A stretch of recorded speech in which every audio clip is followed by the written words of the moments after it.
America, and welcome to Invent America, because America invents. This episode of Invent America TV is brought to you by America's Inventor Lady and Home Talk USA. Home Talk is a proud member of the King's Broadcasting Network and has been bringing to you the best of America's home-based product innovation since 1998.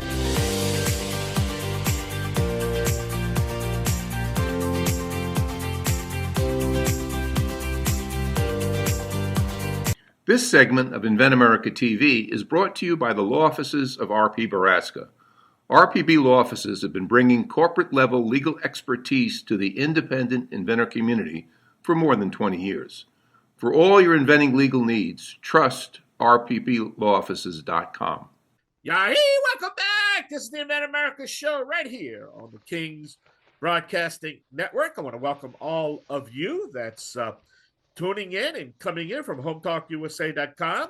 I'm often wondering sometime, I'm asked, is that what's this about Home Talk and Invent America, Made in America? And we're going to explain that. It's Home Talk USA is the show. It's just that instead of having all the topics all over the place, we specifically put a different topic at a particular time. And we're going to explain that right now. She is the co-host of the Invent America show, along with the Cajun contractor Michael King. This is Invent America. Miss Rita, welcome, my darling. Hello there. So, yeah, you know, when we met 20 years ago, and I was working with inventors and you were doing the DIY, things fit so naturally together. We were very lucky. Yeah. And because, you know, your guys had all been inventors at one time, some point in their family history, they invented a product they took to market. My guys are just getting started, so they were going to be the next, 2 or 3 generations of product. And then we added the Made in America. And I love being able to go out and find these amazing stories of these people out here who for generations, handed down to sons and grandsons. I know we've got Packwell Manufacturing is going to be on in January. Her grandfather invented the one of the packaging elements, the blister pack. All right. And now she's taken over the country and they make their packaging for all kinds of American-made products. And so it's wonderful to tell the stories. Campbell Scientific is going to be on with me in a couple of weeks. And they manufacture here and sell all over the world data loggers. You know, most people don't even know what data loggers are, but they're really cool, Yeah. And that's I wanted to mention, when, people tune into Home Talk, we're going to be going into our 30th year. And Home Talk is anything that has to do with home improvements, home improvement technology. And we expanded the show over the years. And we used to, have, as I said, the topics all over the place. We'd talk event products, new products, products that were made in the United States. But, it was just all over. And I thought it'd be great to specifically target a particular industry. And that's what we decided to do is, Home Talk is an established show with established technology. It's not a pay-to-play network. It's not a broken network. You're never, ever going to write a check to come on the show. That's not how it works here. But we just go out through the trade shows. We go out and find the technologies of the future, the established technologies of the future. Now, when we get a company that maybe is not established yet and just maybe starting to go to market, then we put them in Invent America or the Made in America if it's made in the United States. Or if we run across a company like you, sitting at the trade show with your inner circle of 25, 30 companies that are just starting out, plus the 2 or 3 or 4,000 companies that are in there that we can't even get to, but it's good to scout them at the trade show to find out which ones that we can help before they make that serious financial mistake. Right, Rita? Absolutely. And that's, as a licensing agent where I help somebody find a deal, we're always looking at being able to help them save the money because, when somebody says I spent 50 grand on my patent, it's like, find a different attorney. Yeah. All right. It should have been 10. And so, but once they've already spent now the 50 grand, they don't want to, now what do you do now? Yeah. Well, you still got to get a prototype done. Nobody licenses an idea. I'm really sorry. It doesn't matter. Ideas are like belly buttons, and it doesn't matter how cute yours is. I cannot sell it. Yeah, And that's right. I But get inventors that's like, I have a good idea. I want to sell it. Nope, nope. Sorry. yeah, it's a progress. It's a path. It's a blueprint um, from start to finish. Yeah. And man, it's just a long haul here. It's not a great get rich quick scheme. It's not, people promising you the world. This is going to be the next best thing since, apple pie and it's just a shovel or something. But at the end of the day, uh, there is a proven system that's in place. And it's only through the experience that we have experienced in the past 30 years that we saw the tragedies, the mistakes, um, the egos, the attitude. Man, if you have an ego and an attitude about your product, just don't even go down that road because you doomed for failure. Yeah, absolutely. And Absolutely. you see it. You try to help them and try to guide them, but it's like, well, I invented and I know better. Well, why do you think, I invented and I know better? I'm in Yeah. love with it. Yeah, well, love with that the bankruptcy court because believe me, somebody's going to, even if you're successful, somebody's going to try to steal it. And we talked about that on the show. Oh, How patents are stolen. Yep. How patents, we talked to people that had this tragedy from the patent office, the corruptive patent office that used to be, in corruption with certain companies. I mean, it was just amazing when we exposed all this a couple of years ago. You remember? Oh, I remember. I mean, I had an inventor that I was kind of talking off the cliff over the weekend because he was so angry that they were demanding certain things be done. And it's like, it's the patent office. They Yeah. get to tell you how to do it, Yeah. and you really don't get to say no unless you want to abandon the patent. Otherwise, they get to make the rules. And, that's why we've used Malcolm for years because he used to be an examiner.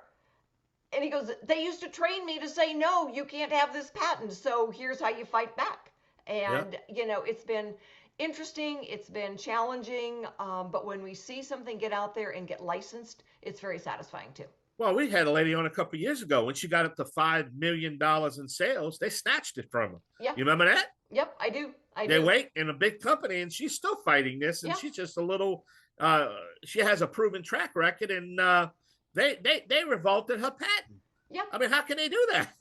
I know, right? And it's like, and then, we've got Josh Malone who is fighting that fight at the US, Invents. And, they get out on Capitol Hill. I've been to the Capitol with him to petition and everything.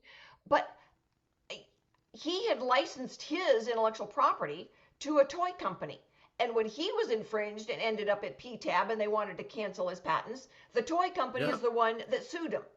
And so the toy company is the one that fought the fight for him. And we've had Danko licensed a product that we had years ago. And the woman got royalties for like 15 years.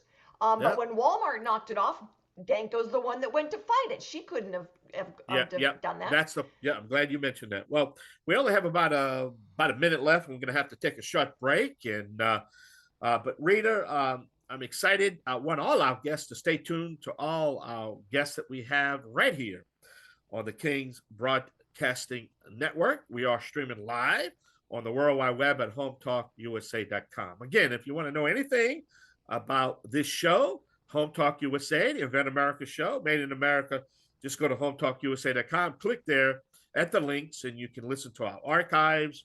You can listen to some podcasts, and Rita's going to talk about now the video that you can watch now. She's going to give the site where you can, and she's excited about that, where you can actually watch the companies that's talking about this. So we're going to come back with our first topic right here on the Invent America show, because as Rita Crompton, the Inventor Lady, says, because America invents. Right here. Y'all come back now, you hear? This segment of Invent America TV is brought to you by SearchQuest Patent Search. SearchQuest provides for a comprehensive patent search that searches the entire world and not just the U.S. Patent Office. Make sure that before you spend those big bucks having a patent written, you've done your due diligence by getting a comprehensive patent search. Use SearchQuestPatents.com for all your patent search needs.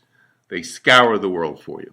All right, welcome back to the Invent America show right here on the King's Broadcasting Network. If you're just joining us, we want to put a big shout out to that one of our real old radio stations that's been down in the heart of Cajun country, that big station, 1520 AM in Lafayette, Louisiana, News Talk 98.5 FM, KFXZ.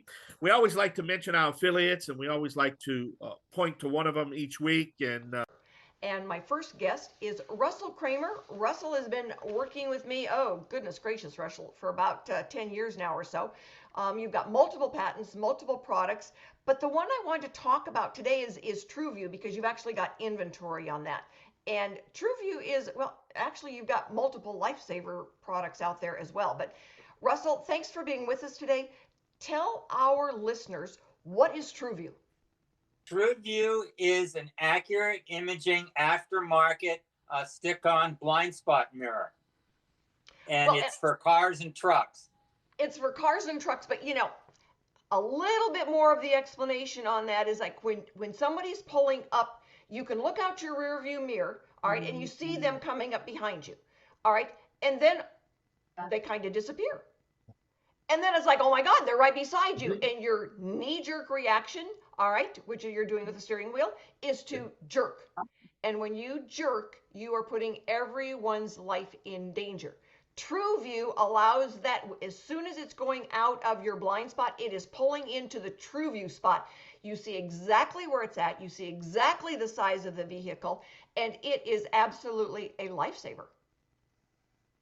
That's so true, Rita. And it's true that it is accurate. And there's a lot of solutions out there, and this complements a lot of the solutions. But many of those solutions don't produce an accurate image. As you say, they make it seem like it's smaller, that it's further away, and that it's approaching at a speed that's not realistic.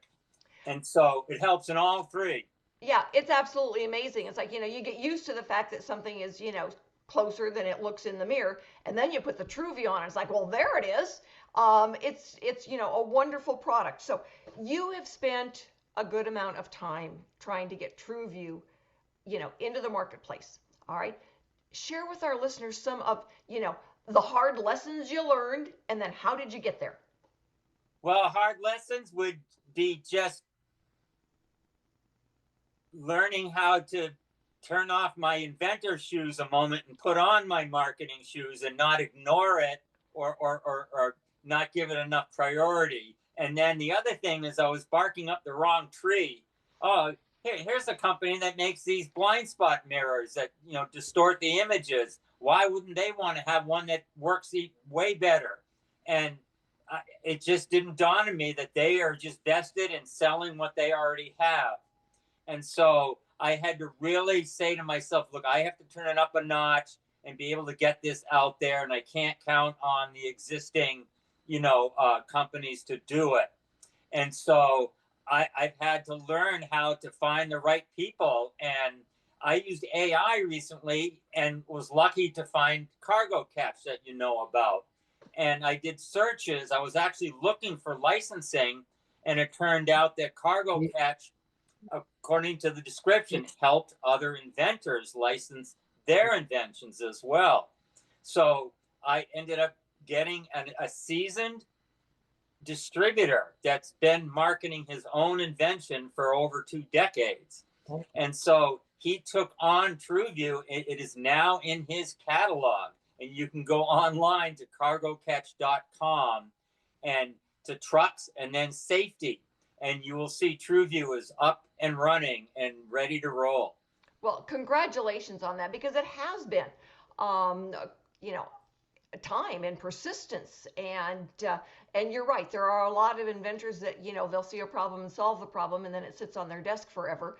I've got a gentleman down in Florida who is infamous for solving problems, and then there they sit in their prototype form. And so, you've got to be focused. Life gets in the way. You've had a couple of different jobs in all of this that you've worked on, but you always get back on track. And I think that's the big thing for inventors is like, life gets in the way for everyone, and you just keep taking those steps. Yeah, and there's other steps too. I mean, now that I'm working with Bill over Cargo Catch, he recommended a lifetime membership for worldwide brands that helps, connect product and manufacturers and inventors with the proper distribution, the appropriate distributors. So I got a member there. He's recommending doing a social media push, meaning in my case, I'm using Facebook and LinkedIn. And he particularly recommended boosting the posts. There's possibilities of advertising, but to really, he says, my goal is to get rid of my inventory. I got the shipment from China, but hustle that inventory is what he said to do right now. Yep, that really is what you do, is that you sell the inventory to prove that you can take somebody's money, all right, that they're willing to pay you for the product. It was like that guy I was telling the story earlier on where we actually listed you on Amazon and thinking that nobody would buy it, and somebody bought it. And it gave us a great, review as far as this is a cool product and it will save lives. And so getting some of those testimonials, proving that you can sell it, those are big deals. All right, Rita, we got to take a break. So, hey, get some information here. What's going on? All right. Give us where we can buy it. Quick, Russell. You can buy it at cargocatch.com. Excellent. Thank you so much for being with us, and we will be right back with another inventor. So stick with us while we go pay some bills. Thanks, Rita. If you're an inventor or you know an inventor out there who would just like to be able to have a conversation with other inventors, join the Inventors Roundtable. It's free. The meetings are virtual, so you can be anywhere in America and talk to another inventor. And for a lot of folks out there, understanding the process, being able to ask questions, getting good service provider information is critical to the inventing process. So, got questions? Want to join? It's free. inventorsroundtable.org. Hello, everyone, and thank you so much for being with us for this segment of Invent America, because America invents. I want to thank the sponsor of this segment. All right, it is Green Products. Protect your wood from future damage with the copper green wood preservative, greenproductsco.net.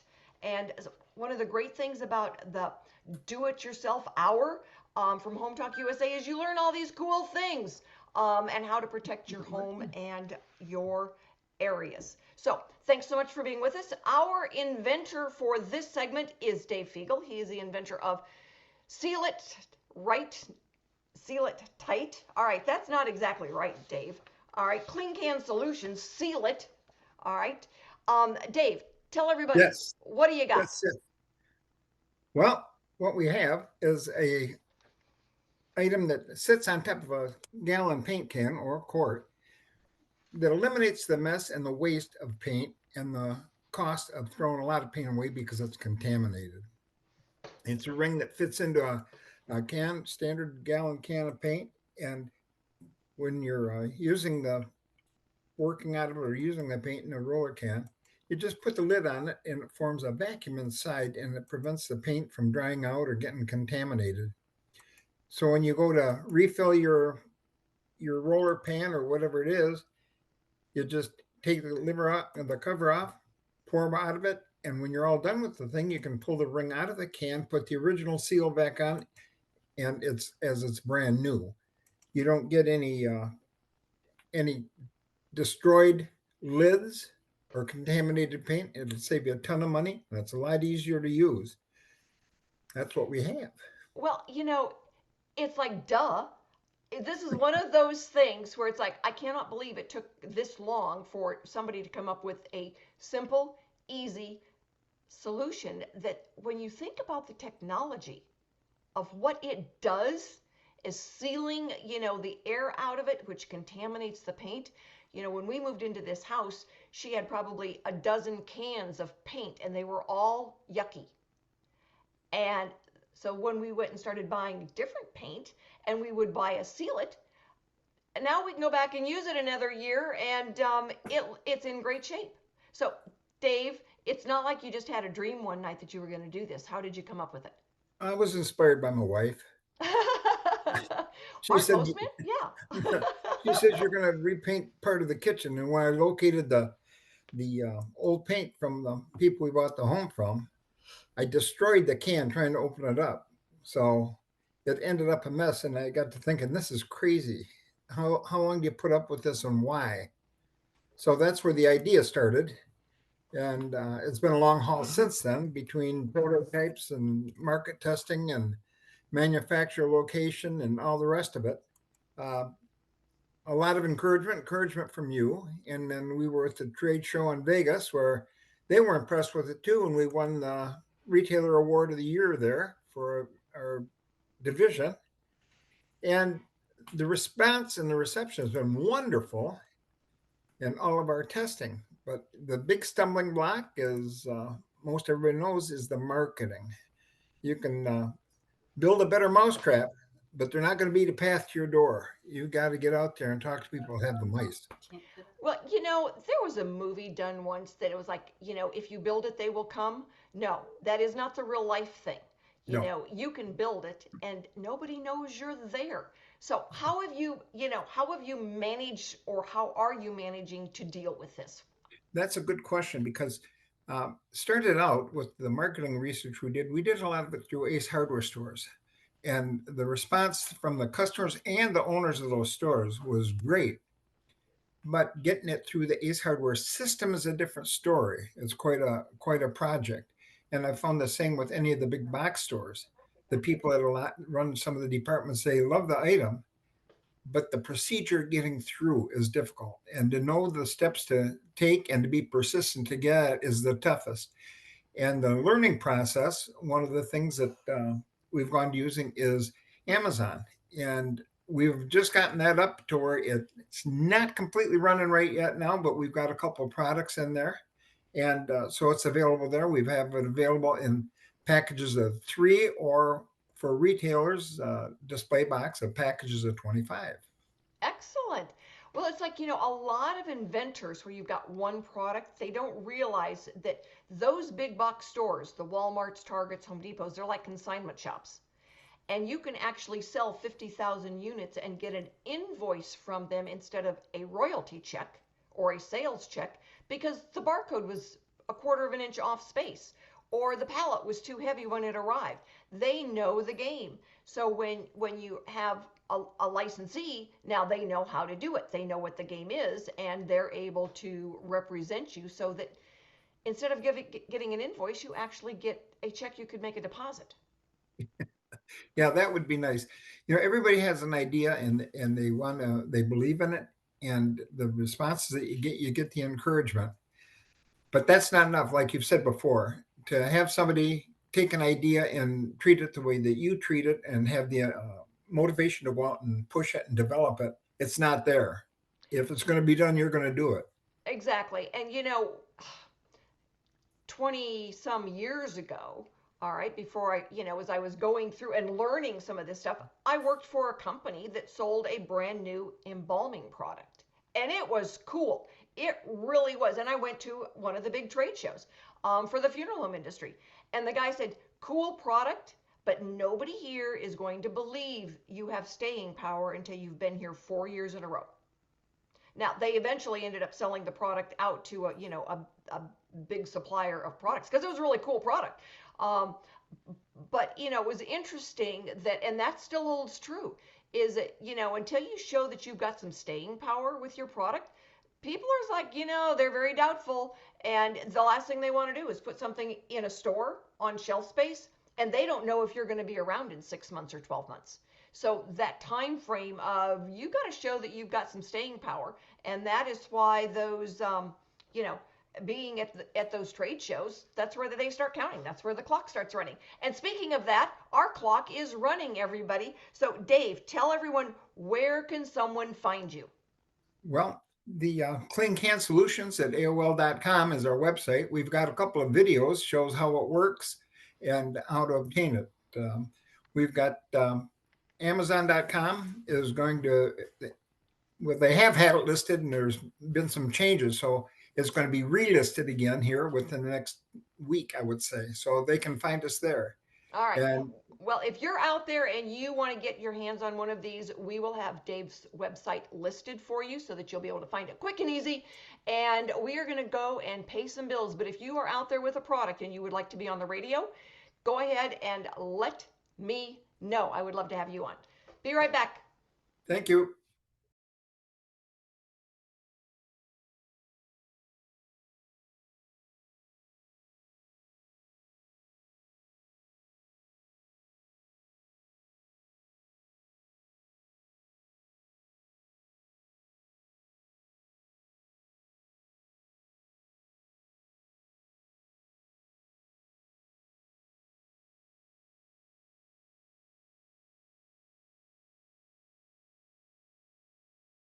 Hello, everyone, and thank you so much for being with us for this segment of Invent America, because America invents. This segment is brought to you by Product Quick Start. Noah McNeely is our go-to genius, all right, for prototypes and manufacturing. Product Quick Start. If you've got an idea, he is the man. And speaking of geniuses, I have a genius on with me right now, Mr. Dave Fiegel with Clean Can Solutions. I remember being at a trade show with you, Dave, and you were introducing yourself as the genius. No, that was a name the others gave me. Oh, that's what everybody else was giving you. Well, you They said were right. calling that when they looked at the product, they said, "This is genius." And Well, you didn't argue with them. You stepped right into it. I was proud of you. that's true. That's So, true. The getting to a trade show and being able to talk to people. You had mentioned in the last segment that you had won Retailer's Choice Award, which was great because you can play on that. But the value of being able to talk to people face to face, one after the other, right? Yes, yes. And the areas that are covered, the number of people from all around the country, all around the world, and you get quite a perspective. You get a little jaded because some of the people that you think would be the most interested with the close association to the industry are really not, because sometimes your product takes away their gross sales. For example, if you make paint, you're not interested in these people saving 20% of their paint by putting my product on their can. That is true. That is true. And I've had that issue come up multiple times. Is they'll say, "Oh, this company should want it." It's like, no, if they're already doing similar type of products, they don't want you disrupting their supplies. Exactly right. Exactly right. And And I so, asked one of the paint manufacturers. He was quite interested in the product, and he was asking me questions. I said, "Well, I've got to ask you because I've been told that the paint industry is really not interested in a product that saves paint because they manufacture and sell paint. So where do you stand on this?" And he says, "I want any product that helps my distributors." I don't know if that's true or not, but he didn't buy any of my product. well, that's we go to ASD Market Week, and this year our booth space is right next to the tool section, and the big difference has been that they really promote us before the show. So we've got a VP of Buyer Relations who works for ASD Market Week, and Emerald is the company that sets it up. But she actually takes our product and goes out and pre-sells them for our inventors, because we're the only innovative section there, which is wonderful for our inventors, because people already know what's old and what's been out there. They want to see what's new. They want to be able to come in and say, "Okay, this looks great to add to our lineup." And we frequently find that somebody that wants to compete in the industry is really the best one to go to. So I would be looking at, who's manufacturing paintbrushes. Exactly. Exactly. And that's kind of the bent that we've taken, along with going through the multimedia and that sort of thing to get some of the sales there. By the time you get through the uh, application for your patent and the tooling and everything necessary for injection molding, you got a ton of money tied up in things. Yeah. And that doesn't mean that it's all going to come back to you in 6 months. So it's a matter of getting to the marketing. And not everybody is going to look at something that's an obvious product like ours is. I've taken it to hardware store owners that looked at the thing and handled it in the paint department. He said, "What do you do with this thing?" Oh, I geez. was blown away. Yeah. That's what you deal with. It's an educational process. And in fact, the guy that had the molding company told me, he says, "Do not underestimate stupid." Oh, that's a good one. And yeah, I get it because, and we had a gentleman a couple of years ago that had a hammer with a different type of handle. It was supposed to be an ergonomically correct handle, but it would not fit into a tool belt. So nobody that was selling tools on a regular basis was going to carry it. Right, right. Absolutely. And Absolutely. when we look at market research, and that's one of the big things, he found that out like crazy when he went to the show with us. And it's like, it doesn't fit a tool belt. It doesn't fit a tool. He hadn't even thought about that. So when you're going to the shows, sometimes the market research that you find at a show is critical to making changes and improvements in the product. Yeah, and I think that you've made the comment to me before that you can't be so in love with your product that you're resistant to any change that's necessary or any suggestions. You've got to listen to people that use it and what they would like, and find a compromise for the best thing you can put out there for the money that you can do it with. Absolutely. Good advice. And I want to thank you so much for being with me today. Thanks everyone for joining us today. We will be back next week with more stories on getting products from mind to market. We will have new inventors and industry experts. So join us and have a wonderful week.